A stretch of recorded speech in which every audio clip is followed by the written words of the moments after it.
ఒక రంగు 3 రంగులుగా మారాను, 3 రంగులు మళ్ళీ ఒక రంగుగా మారుచుండేది. అంతకు మించి రేవంత్ రెడ్డి గారి పాలనలో గులాబీ రంగు 3 వర్ణాలు అయింది. అప్పుడు 3 వర్ణాలు గులాబీ రంగు అయింది. టిఆర్ఎస్ పార్టీ అధికారంలో ఉన్న 10 సంవత్సరాల్లో 3 రంగుల జెండా మీద గెలిచిన వాళ్ళందరూ గులాబీ కండువా కప్పుకున్నారు. రేవంత్ రెడ్డి గారి అధికారంలోకి వచ్చిన ఈ 7 నెలలలో గులాబీ కండువా మీద గెలిచిన వాళ్ళంతా పోయి 3 రంగుల జెండాలు కప్పుకుంటా ఉన్నారు. ఇంతకు మించి there is no change in the governance. ఇది తెలంగాణ సమాజం అనుభవిస్తున్నటువంటి బాధ, గోస. దీనికి సంబంధించి ముఖ్యంగా ఎన్నికల ప్రచార సందర్భంగా నాటి పిసిసి అధ్యక్షుడు ప్రస్తుత ముఖ్యమంత్రి రేవంత్ రెడ్డి గారు చెప్పినటువంటి మాట, నవంబర్ మాసంలో 1,00,000 రూపాయలు లోన్ ఎవరైనా కడుతున్నట్లయితే రైతులారా దయచేసి లోన్ తెచ్చుకోండి.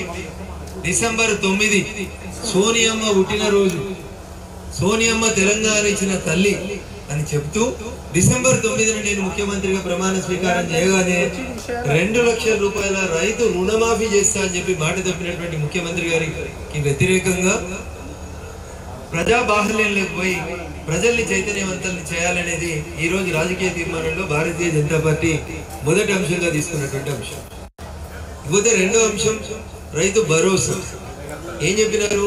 10,000 సరిపోతలేవు, మీరు ఇప్పుడు తీసుకున్నట్లయితే 10,000 వస్తాయి, డిసెంబర్ 9 తర్వాత అయితే మీకు ఎకరానికి 15,000 ఇస్తాం ఏడాదికి అని చెప్పింది. భూమి లేనటువంటి కౌలు రైతులకి, నిరుపేదలకి 12,000 రూపాయలు ఇస్తాం ఏడాదికి అని చెప్పినాడు. ఇవాళ దాకా రైతు భరోసాని పూర్తి చేయకుండా 7 నెలలుగా మీనమేషాలు లెక్కిస్తున్నటువంటి ప్రభుత్వం రేవంత్. ఇకపోతే మాటలు కోటలు దాటుతాయి, చేతలు తంగేళ్లు దాటాయి అని చెప్పడానికి కారణం ఉదాహరణగా ఈ తెలంగాణ గడ్డ మీద పుట్టినటువంటి యువకులని కాంగ్రెస్ పార్టీ చేసినటువంటి మోసాలు. ఏం చెప్పారు? గ్రూప్ 1 వాళ్ళు వేసినటువంటి ఉద్యోగ నోటిఫికేషన్స్ వాళ్ళు వేసిండ్రు, కానీ వాటి లోపల సంఖ్య చాలా తక్కువ ఉంది, వాటిని మేము సరిదిద్దుతాము అన్నారు. గ్రూప్ 1 విషయానికి వస్తే కేవలం 60 పోస్టులు పెంచింది. 60 పోస్టులు. టిఆర్ఎస్ పార్టీ వేసిన నోటిఫికేషన్ లో గ్రూప్ 1 కి అదనంగా 60 పోస్టులు, గ్రూప్ 2 2,000 ఇస్తామని చెప్పి 1,100, గ్రూప్ 3 దాదాపు 3,000 ఇవ్వాలని చెప్పి సంఖ్య మర్చిపోయినటువంటి రేవంత్ రెడ్డి గారి ప్రభుత్వానికి భారతీయ జనతా పార్టీ యువ మోర్చా పక్షాన, రాష్ట్ర కార్యకర్తల పక్షాన ఇప్పటికే మా నాయకులందరూ కూడా అనేక రకాలైనటువంటి కార్యక్రమాలు చేపట్టినారు. ఆ యువతకి ఎవరైతే ఈరోజు డిఎస్సి వాయిదా వేయాలని అడిగితే ఉస్మానియాలో కంచెలేసి కొడుతున్నారో ఆ నిరుద్యోగ యువతకి జనతా పార్టీ అండగా భరోసాగా ఉంటుందని చెప్పి ఈ సందర్భంగా విలువ ఎగ్జామ్ కి మధ్యన ఉండాల్సిన గ్యాప్ తెలుస్తుంది. గుంపు మేస్త్రీలు రాష్ట్రాల్ని పరిపాలిస్తుంటే కింద ఐఏఎస్ సరిగా చెప్తలేనట్టున్నారు పాపం. ఒక పరీక్షకి మధ్యన కనీసం 30 రోజులు గ్యాప్ టెట్ పెడతారు, ఒక 45 రోజులు గ్యాప్ ఇవ్వని డిఎస్సి వాళ్ళు అడుగుతున్నారు. అది లేదు. టీచర్ల సంఖ్య పెంచండి, ఉద్యోగాల సంఖ్య, అది లేదు.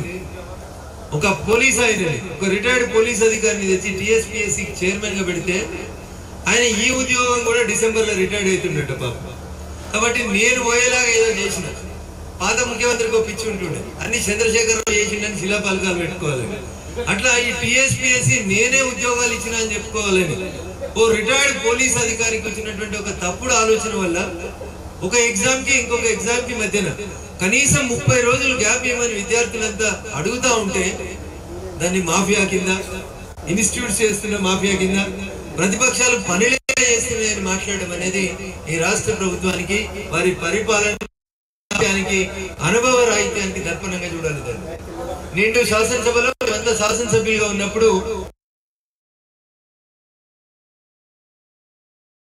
నాటి ప్రతిపక్ష నాయకుడిలా బట్టి విక్రమార్క గారు మాట్లాడుతూ 1:50 ఎట్లా ఇస్తారండి, రాష్ట్ర ప్రభుత్వం ఇన్ని సంవత్సరాల తర్వాత నోటిఫికేషన్ ఇచ్చింది, 1:100 ఇవ్వాలని చెప్పి నిండు శాసనసభలో ప్రస్తుత ఉప ముఖ్యమంత్రి నాటి కాంగ్రెస్ పార్టీ ఫ్లోర్ లీడర్ బట్టి విక్రమార్క గారు మాట్లాడారు.